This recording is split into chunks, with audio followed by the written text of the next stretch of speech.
আমাদের সচিবালয়ে যারা আগুন দিচ্ছেন, প্রকৃতপক্ষে শেখ হাসিনাকে বাঁচাবার এবং দুর্নীতিপরায়ণ তৎকালীন এমপি মন্ত্রী তথাকথিত ইউনিয়ন পরিষদের একজন চেয়ারম্যান, তাদের ইউনিটের একজন সভাপতি পর্যন্ত হাজার কোটি টাকার যে দুর্নীতি করেছেন, তার দলিল দস্তাবেজ যার সচিবালয়ে সংরক্ষণ ছিল, এগুলোকে পুড়িয়ে দিয়ে তারা শেখ হাসিনা সহ তাদের দোসরদের রক্ষা করতে চান।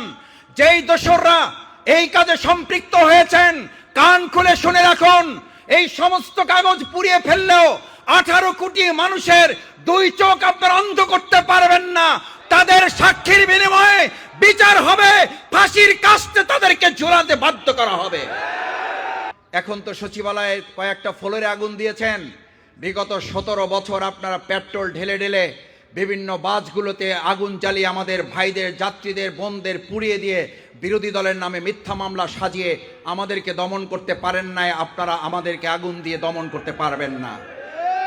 আগুন সন্ত্রাসী হিসাবে আপনি টেলিভিশনে বক্তৃতা করতেন, আর এদেশের 18 কোটি মানুষ জানতো ওই আগুন সন্ত্রাসের হোতা ছিল শেখ হাসিনা নিজে। এই আগুন সন্ত্রাসের মদতদাতা ছিল বাংলাদেশের বাইরের একটা গোয়েন্দা সংস্থা। এখনো আমরা দাবি করছি, জনগণ মনে করে সচিবালয়ে আগুন দেওয়ার পিছনে শেখ হাসিনা এবং তথাকথিত ওই গোয়েন্দা সংস্থার হাত রয়েছে। আসসালামু আলাইকুম ওয়া রাহমাতুল্লাহি ওয়া বারাকাতুহু। ভিন্ন ধর্মাবলম্বী যারা আছেন, আমরা আমাদের অন্তঃস্থল থেকে ভিন্ন ধর্মাবলম্বী ভাইদের প্রতি আন্তরিক ধন্যবাদ, কৃতজ্ঞতা, শুভেচ্ছা জানাচ্ছি। বাংলাদেশ জামাত ইসলামীর সকল প্রোগ্রামগুলোতেই আপনারা অত্যন্ত স্বতঃস্ফূর্তভাবে ভালোবাসা নিয়ে, আবেগ নিয়ে এবং বাংলাদেশ জামাত ইসলামের প্রতি আপনাদের সহানুভূতি নিয়ে একটি পরিবারের মতো করে বাংলাদেশকে গড়ে তোলার লক্ষ্যে আপনারা আমাদের পাশে এসে দাঁড়ান এবং এই প্রোগ্রামগুলোকে আপনারা উৎসাহিত, উজ্জীবিত করেন। আপনাদের প্রতি আন্তরিকভাবে কৃতজ্ঞতা, ধন্যবাদ জ্ঞাপন করছি। আইন শৃঙ্খলা রক্ষাকারী সম্মানিত সদস্যবৃন্দ যারা কষ্ট করছেন, সে সমস্ত আইন শৃঙ্খলা রক্ষাকারী সদস্যবৃন্দের প্রতিও আন্তরিক অভিনন্দন এবং শুভেচ্ছা, ধন্যবাদ জ্ঞাপন করছি। সম্মানিত ভাই এবং বন্ধুগণ, বাংলাদেশ জামাত ইসলামী বাংলাদেশের স্বাধীনতোত্তর এই স্বাধীনতাকে অর্থবহ করার জন্য আমরা শুরু থেকেই বাংলাদেশের জনগণের পাশে দাঁড়িয়ে 4 দফা কর্মসূচির আলোকে আমরা আমাদের কার্যক্রম পরিচালনা করে আসছি। আমরা মানুষের কাছে মহাগ্রন্থ আল কোরআনের আহ্বান এই জন্য পৌঁছাচ্ছি, মহাগ্রন্থ আল কোরআনই হচ্ছে মানুষের মুক্তির ঠিকানা। আজকের অন্তর্বর্তীকালীন সরকার যত রোডম্যাপের ঘোষণায় করুক, যত সংস্কারের কথাই বলুক, প্রকৃতপক্ষে আল্লাহ সুবহানাহু ওয়া তাআলা পৃথিবীতে মানুষকে পাঠিয়ে এই দুনিয়া কিভাবে পরিচালিত হলে, কোন রোডম্যাপে চললে, কোন সংস্কারের পদ্ধতি অবলম্বন করলে আমাদের মুক্তি হবে, সে কথা তিনি পরিষ্কার ঘোষণা করে জানিয়েছেন, ফা ইম্মা ইয়াতিয়ান্নাকুম মিন্নি হুদান, আমি তোমাদেরকে একটা রোডম্যাপ দিয়ে দিলাম, আমি তোমাদেরকে সংস্কারের একটা পথ এবং পদ্ধতি তোমাদেরকে দিয়ে দিলাম। ফামান তাবিআ, এটাকে যদি তোমরা ফলো করো, এটাকে যদি তোমরা মানো, এটাকে যদি তোমরা নির্দেশ অনুসরণ করো, ফালা খাউফুন আলাইহিম, তাহলে তোমাদের কোনো ভয় নাই, ওয়ালা হুম ইয়াহজানুন, তাহলে তোমাদের উদ্বেগ এবং উৎকণ্ঠার কোনো কারণ নেই।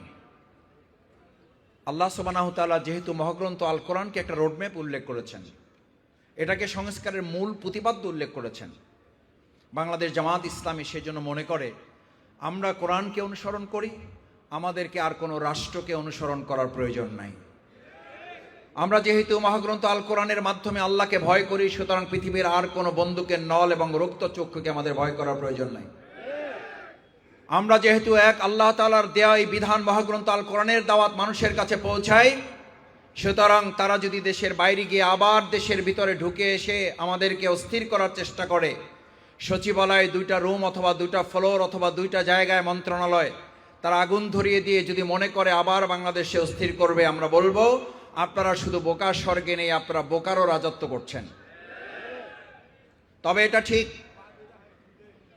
আমি ছাত্র জীবনে আমাদের সম্মানিত বিশ্ববিদ্যালয়ের শিক্ষকদের কাছ থেকে শুনতাম, তারা বলতেন আওয়ামী লীগ এমন একটা দল, এই দল যদি সরকারে থাকে তাহলে জনগণের অবস্থা খারাপ, এই দল যদি বিরোধী দলে থাকে তাহলে জনগণের অবস্থা আরও খারাপ। আর এখন মানুষের কাছে স্লোগান এসেছে, এরা যদি বাংলাদেশে না, বাংলাদেশ থেকে পালিয়ে গিয়ে পৃথিবীর যে প্রান্তে থাকুক, গোটা পৃথিবী তাদের কারণে অস্থির হয়ে যায়।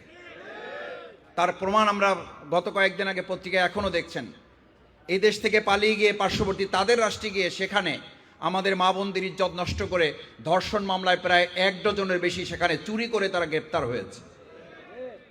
আওয়ামী লীগের এই সমস্ত সন্ত্রাস এবং ধর্ষণকারীরা বাংলাদেশ থেকে পালিয়ে গিয়ে অন্য একটা রাষ্ট্রের আমাদের মা বোনদের ইজ্জত নষ্ট করে, গরু চুরি করে, ছাগল চুরি করে, কারণ বিগত 15 বছরের অভ্যাস তো এখন তারা চাইলেও ছাড়তে পারতেছে না। সম্মানিত ভাই এবং বন্ধুগণ, মহাগ্রন্থ আল কোরআনের এই বিধানের আলোকেই বাংলাদেশ জামাত ইসলামী মনে করে এদেশের মানুষের ভাগ্যের পরিবর্তন হওয়া সম্ভব। কারণ আল্লাহ সুবহানাহু ওয়া তাআলা পরিষ্কার কোরআনে ঘোষণা করেছেন, ইনিল হুকমু ইল্লা লিল্লাহ। বাংলাদেশ জামাত ইসলামী বলে না আসেন জামাত ইসলামের আইনে দেশ পরিচালনা হোক। বাংলাদেশ জামাত ইসলামী এটা বলে না মাওলানা মওদুদী রহিমাহুল্লাহ এটা বলেছেন এটার আলোকে পরিচালিত হোক।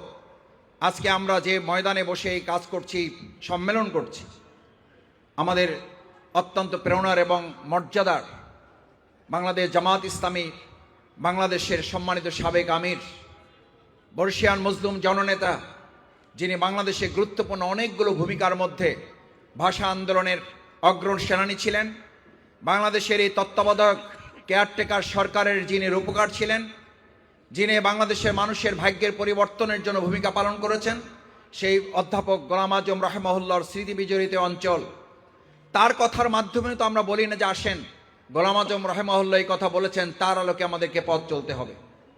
সম্মানিত ভাই এবং বন্ধুগণ, বাংলাদেশ জামাত ইসলামী সেই দাওয়াত এবং তাবলিগের মাধ্যমে মানুষের কাছে ইসলামের আহ্বান এ কারণে পৌঁছাতে চায়, বাংলাদেশের স্বাধীনতার অর্জনের 53 বছর পর অতিবাহিত হলেও আমরা আমাদের জাতির এবং দেশের মানুষের ভাগ্যের পরিবর্তন করতে পারলাম না কেন? বাংলাদেশ জামাত ইসলামী দেশ স্বাধীনের পরে সেই সময় যে কথা বলেছিল, আজ 53 বছর পর মানুষ সেই কথা বলা শুরু করেছে। আমরা আমাদের বাংলাদেশকে একটি দেশ থেকে স্বাধীন করে আরেকটি দেশের খপ্পরে পড়লাম। সেখান থেকে আজ আমাদের এই তরুণ ছাত্র জনতা এখন সে কারণে স্লোগান দেয়, ঢাকা না দিল্লি, ঢাকা ঢাকা। আমাদের এই সময় সবচেয়ে গুরুত্বপূর্ণ 3টা স্লোগান ছিল, তার মধ্যে একটা স্লোগান হচ্ছে এই ঢাকা না দিল্লি, ঢাকা ঢাকা। কেন এই স্লোগান তুলতে হলো? এই স্লোগান বাংলাদেশ জামাত ইসলামী সেই স্বাধীনোত্তর সময় তুলেছিল। আমরা এই দেশের মানুষকে সতর্ক করে বলেছিলাম যে স্বাধীনতা আমরা অর্জন করেছি মূলত আমরা বাঘের পিঠ থেকে সিংহের মুখের মধ্যে পড়েছি। সিংহের মুখের মধ্যে পড়ার কারণেই বিগত 17 বছরে সরকার বাংলাদেশকে একটা অঙ্গরাজ্য বানানোর অংশ হিসাবে শেখ হাসিনা বাংলাদেশের প্রধানমন্ত্রী না হতে পারার ক্ষোভের কারণে সেই দেশের সরকার মাঝে মধ্যে আমাদের শেখ হাসিনাকে মুখ্যমন্ত্রী হিসাবে সম্বোধন করত। কারণ তারা জানতো এই শেখ হাসিনা বাংলাদেশের মানুষের নির্বাচনে নির্বাচিত প্রধানমন্ত্রী নন। তারা জানতেন চাপিয়ে দেওয়া একজন রাষ্ট্রনায়ক হিসেবে আমাদের উপরে তাকে বসিয়ে দেওয়া হয়েছে। সম্মানিত ভাই এবং বন্ধুগণ, বাংলাদেশ জামাত ইসলামী সেজন্য মনে করে আল্লাহর জমিনে আল্লাহর আইনের আলোকে যতক্ষণ পর্যন্ত সমাজ রাষ্ট্র পরিচালিত না হবে ততক্ষণ পর্যন্ত মানুষের প্রকৃত ভাগ্যের পরিবর্তন হবে না। আজ পররাষ্ট্রনীতির দিক থেকে যদি আমরা এই কথাটি ঘোষণা করতে পারি, আলা আলাহুল খালক ওয়াল আমর, সৃষ্টি যার, আইন চলবে তার। আমরা যদি এই কথা ঘোষণা করতে পারি, লা তাখশা ইল্লাল্লাহ, এক আল্লাহ ছাড়া আমরা কাউকে ভয় করি না, এই কথা যতক্ষণ পররাষ্ট্র মন্ত্রণালয় ঘোষণা করতে না পারবে ততক্ষণ আমাদের সীমান্তে আমাদের ভাই বোনদের হত্যা বন্ধ হবে না। যতক্ষণ পর্যন্ত আমরা এই কথা ঘোষণা করতে না পারবো সুদ এবং ঘুষ আল্লাহ হারাম করেছেন ততক্ষণ পর্যন্ত বাংলাদেশ অর্থনৈতিক সমৃদ্ধি অর্জন করতে পারবে না। আজ একটা কথা ফারহান ফায়েজের শহীদের পিতাকে সামনে রেখে বলতে চাই, শহীদের পিতারা আমাদের কাছে যে আবেদন করছেন, যে আহ্বান জানাচ্ছেন অর্থনৈতিক সমৃদ্ধি অর্জনের একটা বাংলাদেশ, যতক্ষণ পর্যন্ত আমাদের ওই শহীদ সন্তানেরা যে স্লোগান তুলেছিল উই ওয়ান্ট জাস্টিস, আল্লাহর জমিনে আল্লাহর বিধানের আলোকে ন্যায়ের শাসন প্রতিষ্ঠিত করা না যাবে ততক্ষণ আমাদের এই শহীদের স্বপ্ন বাংলাদেশে পূরণ কেউ করতে পারবেন না। ভাই এবং বন্ধুগণ, অর্থনৈতিক সমৃদ্ধির জন্য তাই কোরআনে বর্ণিত সেই ঘোষণা আমাদেরকে দিতে হবে, ওয়ালা তাবজিরু, তোমরা অর্থনৈতিক ব্যয় থেকে, অপব্যয় থেকে তোমাদেরকে হেফাজত করো। আমরা বিগত দিনে উন্নয়নের নামে কি শুনেছি? আমাদের একটা পদ্মা সেতুতে যে দুর্নীতি করা হয়েছে, এই পদ্মা সেতুর দুর্নীতির টাকা দিয়ে আরো 3টা পদ্মা সেতু বাংলাদেশে তৈরি করা সম্ভব ছিল। আমাদেরকে উন্নয়নের রোল মডেলের কথা শোনানো হয়েছে।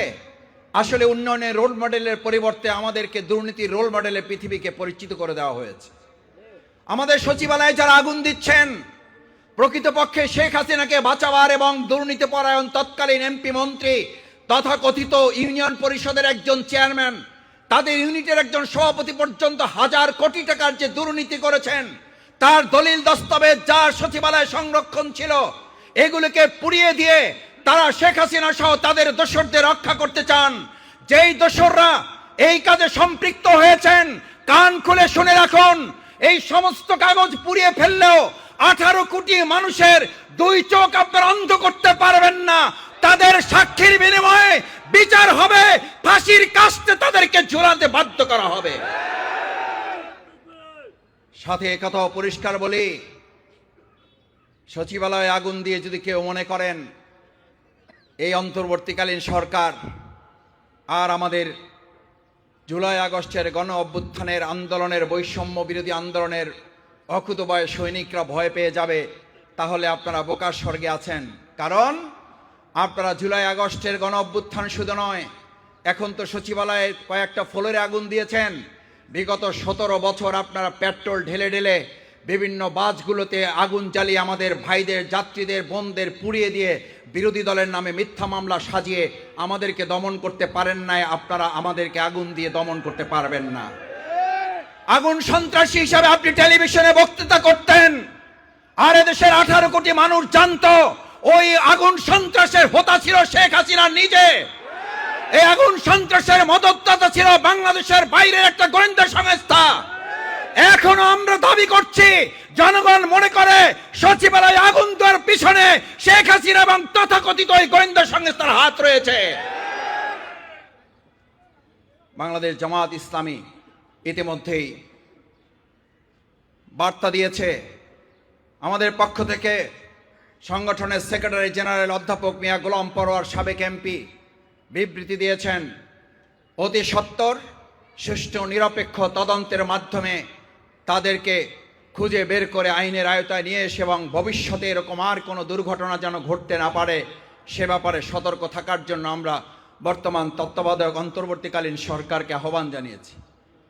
সম্মানিত ভাই এবং বন্ধুগণ, বাংলাদেশ জামাত ইসলামীর আরও গুরুত্বপূর্ণ 3টি কাজের মধ্যে আমরা সংগঠন, ঐক্য, জাতীয় ভিত্তিতে মানুষকে একত্রিত করে আমাদের এই প্রিয় মাতৃভূমি বাংলাদেশকে 2006 সালের 28শে অক্টোবর বিচ্ছিন্ন করে, জাতিকে বিভক্ত করে তারা যেভাবে এই দেশটাকে দখল করতে চেয়েছিল, সেদিন আমরা সীসাডালা প্রাচীরের মতো দাঁড়িয়ে থেকে আমাদের ভাইদেরকে হত্যা করা হয়েছে।